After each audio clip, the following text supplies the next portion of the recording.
Wait. Kinukulit ako guys, hinihiram yung cellphone ko. Sabi ko sandali lang. Kasi may hinihintay akong tawag. Di ako tinitigilan. Tingnan mo. Habang nasa garden ako, nandito din.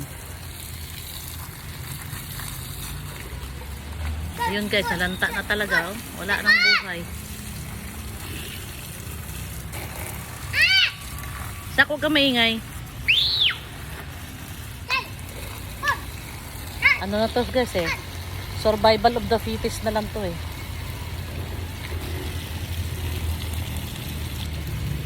Buti na lang ito. Ito oh. Matibay. Matibay sa araw. Pero buti na lang natago ko siya sa lilim. Kung hindi namatay na rin to. Sandali lang, tapusin ko lang. Aray ko. Hindi mo kakulitan. Ang dumi ng garden ko guys. Tinatamad ako maglinis.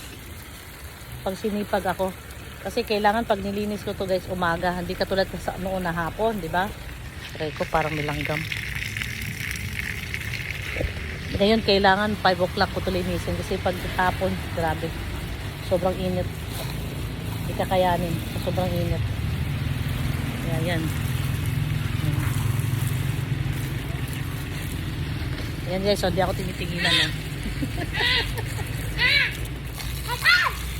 Wait lang. Ang kulit.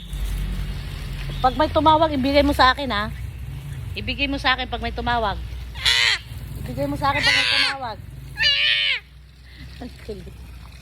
Ibigay mo sa akin pag may tumawag. Aray ko.